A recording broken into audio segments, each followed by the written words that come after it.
Bonjour à tous, que la paix soit sur vous, j'espère que vous allez bien. Alors, la dernière fois, dans la vidéo précédente, on avait abordé le sujet de comment être le serviteur de Dieu. Aujourd'hui, on va continuer d'en parler. On avait dit qu'il était important de ne pas avoir de contradiction dans notre vie et d'avoir une intention dans tout acte que nous effectuons de servir Dieu.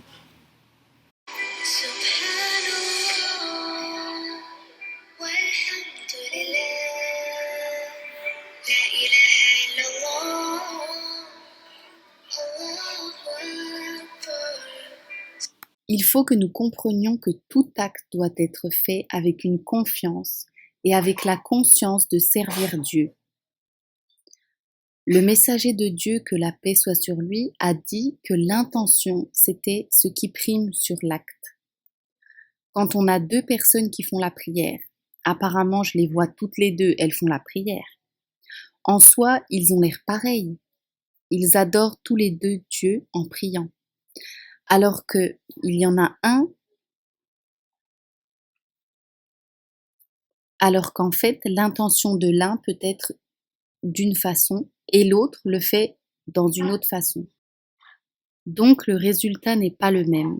C'est tous les deux des prières, mais il y en a un qui est en train de cheminer vers l'enfer. C'est dur de dire ça, mais c'est pour imager un peu. Et l'autre vers le paradis. Pourquoi ? Parce qu'il y en a un, par exemple, il prie juste pour montrer aux autres qu'il prie. Et un autre qui prie en étant conscient qu'il est en relation avec son Seigneur, qu'il obéit aux lois de Dieu. Donc c'est tout à fait différent.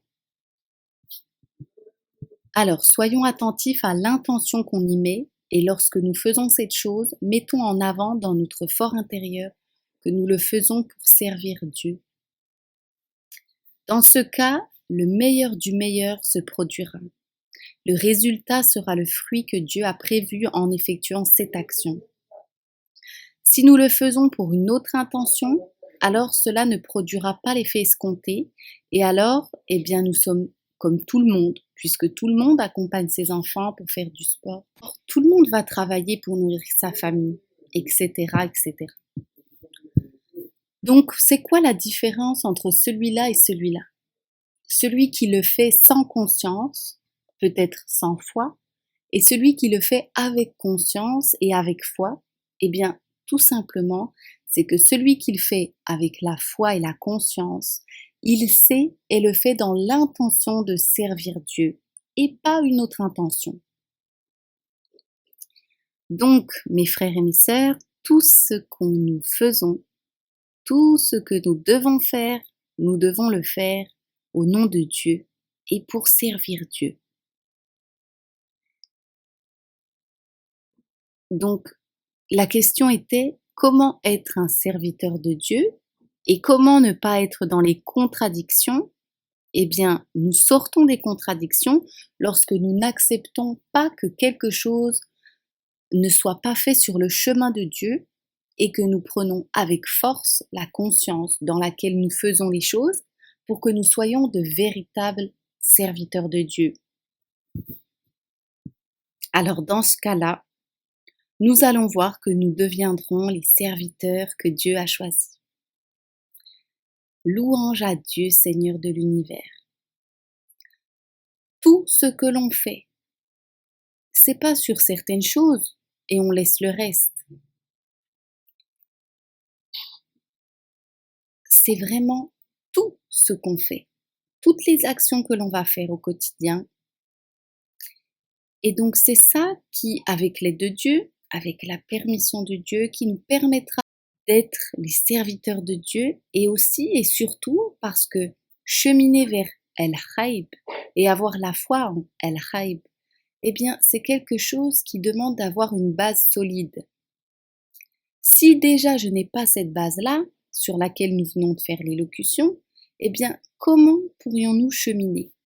Comment être un serviteur de Dieu et comment pourrais-je être inspiré par El Khaïb ? Et comment pourrais-je être véritablement avec ceux qui croient ? El Khaïb, c'est la structure de notre foi. avant la prière, avant toute chose, c'est la foi en Al-Ghaib. Et nous, non. Nous adorons Dieu, nous prions, nous faisons tout ce qu'il faut faire, etc., etc. Et nous ne savons même pas, nous ne nous interrogeons même pas sur ce qui est le Ghaib, alors que Dieu nous demande que nous y croyons avec fermeté et avec force. Croire en Al-Ghaib, c'est cheminer avec la conscience de ce qu'est le Ghaib. C'est la parole, c'est la source. Al-Ghaib, c'est ce monde qui ne se voit pas, mais qui est le monde auquel nous devons être présents, parce que sinon nous sommes absents. Al-Ghaib, le mot étymologiquement parlant, le mot français qui se rapproche le plus pour traduire, c'est l'absence. Quelque chose qui est absent, mais en définitive, cette absence doit être une présence pour nous. Et Dieu veut nous rendre présents au Ghaib. La présence d'Al-Ghaib, mes frères et mes sœurs, sur ce chemin-là, donc bien sûr la parole de Dieu nous guide, bien sûr la parole de Dieu c'est la révélation, bien sûr la parole de Dieu c'est le livre, bien sûr le livre c'est le Coran, tout ça va ensemble. Dieu a défini l'âme dans des termes qui sont reflétés dans la sourate Le Soleil, Al-Shams.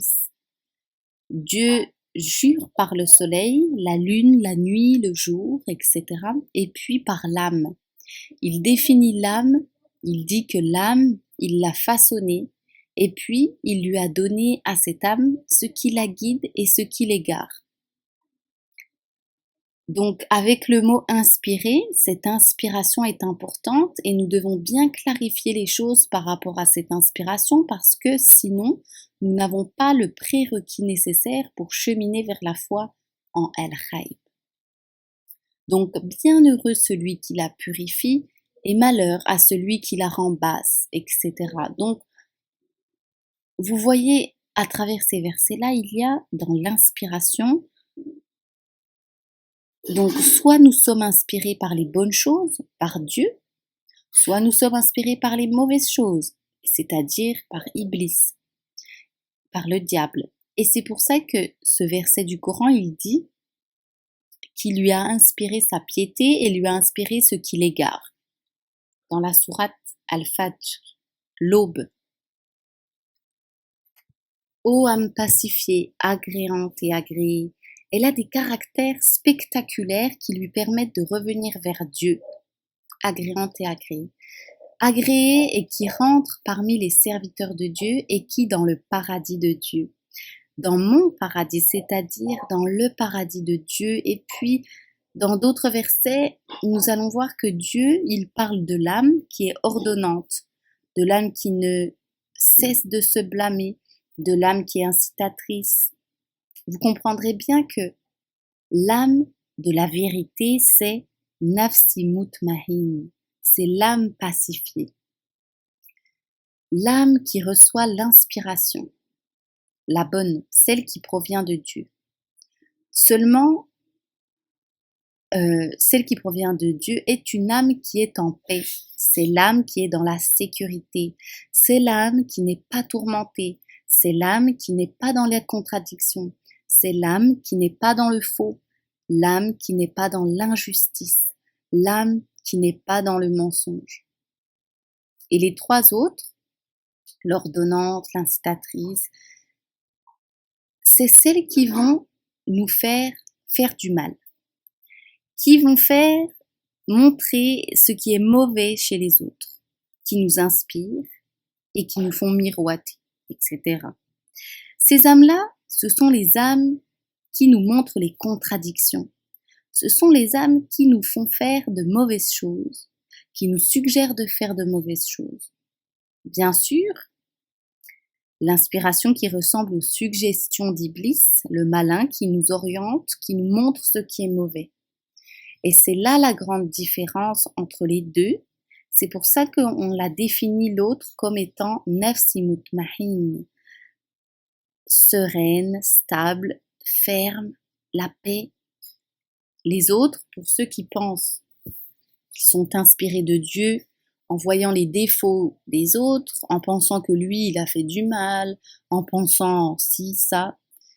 Ceux-là, ils sont dans le tourment. Ceux-là, ils sont dans la contradiction, dans le conflit, ils sont toujours perturbés. Voilà la différence entre les deux. Soit vous êtes bien inspiré, être bien inspiré, ça provient de la sérénité et de la paix, de nafsi mutmahin. Soit vous êtes tourmenté, et c'est bien une grosse différence entre les deux. Pour ceux qui se disent ouais, moi, je sais pas si des fois je suis inspirée peut-être par Dieu, des fois non, c'est mon âme qui est la mauvaise et qui m'inspire, etc. Eh bien, c'est tout simple. Si vous êtes dans le tourment, si vous êtes toujours perturbé, si vous ne dormez pas la nuit, c'est que vous n'êtes pas dans nafsi mutmain. Vous n'êtes pas dans l'âme pacifiée. Et donc, ne pensez pas, et à aucun moment ne pensez pas que vous êtes inspiré par Dieu, par Al-Khaïb. Celui qui veut cheminer vers Al-Khaïb, eh bien, il doit se débarrasser de ces trois âmes perturbatrices, parce qu'on ne peut aller avec ces âmes vers Dieu. Donc Dieu dit, bienheureux celui qui la purifie, celui qui se débarrasse de ce qui la nuit, de tout ce qui n'est pas l'âme pacifiée. Et pauvre est celui qui ne la purifie pas, qui n'a pas la conscience qu'il doit cheminer vers la sérénité, la paix, et qu'il ne doit pas entrer dans les conflits et être de ceux qui cherchent le conflit. Il y a des gens, ils sont heureux que quand ils sont dans les problèmes. On dirait qu'ils cherchent des problèmes.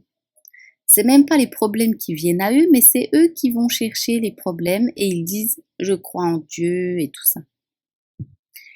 Ils sont toujours en train de se raconter des choses. Mon mari, nananina, mon fils, blablabla.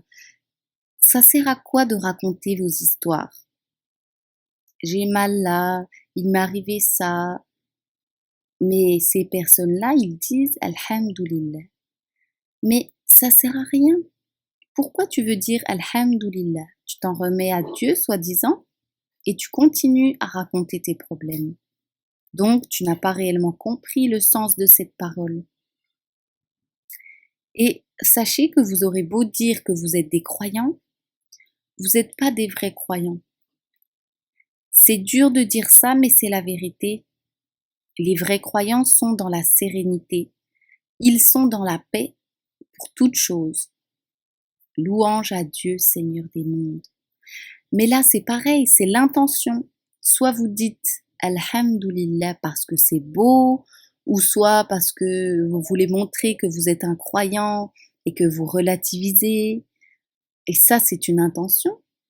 Ou soit vous le faites parce que vous avez la conscience et vous le faites dans l'intention véritablement que tout n'est que par la louange de Dieu et que vous vivez ça lorsque vous le dites, vous le pensez véritablement.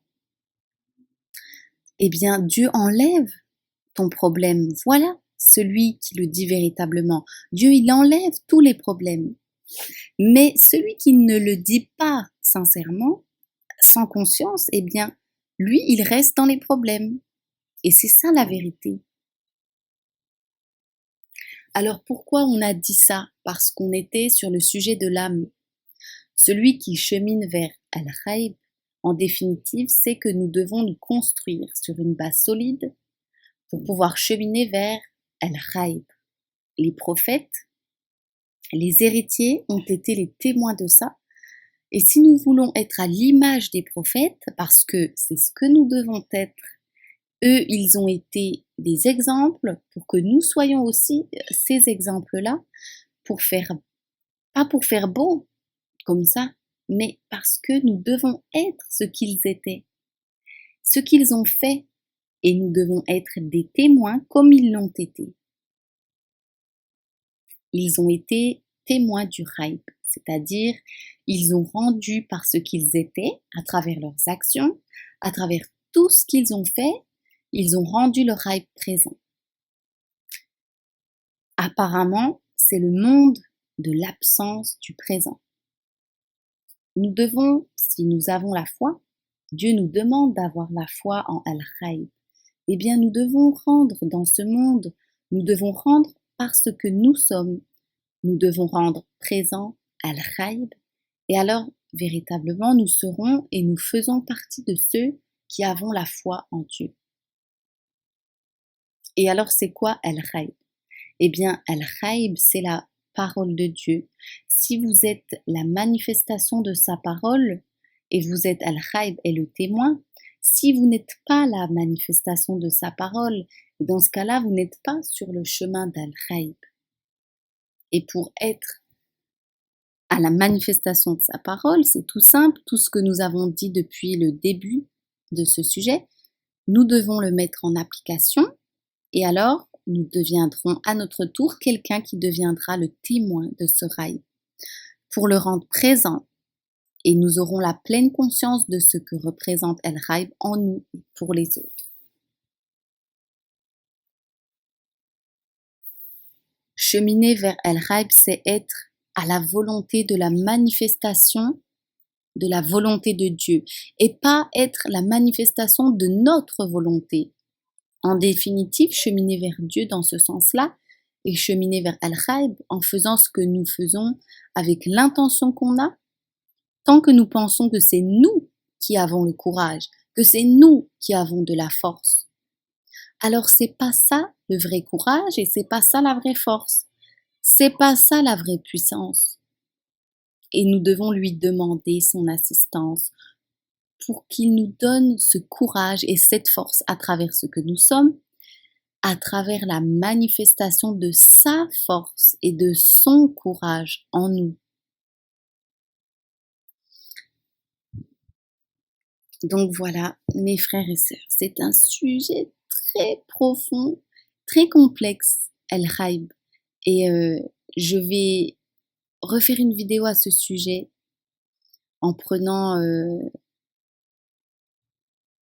leçon de ce que mon cher nous enseigne, parce que c'est vraiment quelque chose de très important, mais en même temps de très compliqué à comprendre, alors que Dieu puisse nous ouvrir l'esprit sur cette science-là et qu'il puisse nous aider à la comprendre et à l'appliquer chaque jour que Dieu fait. Donc je vous encourage à ça, faites vos recherches pour en savoir plus. Et je vous dis à très vite, que la paix soit sur vous. À bientôt si Dieu le veut.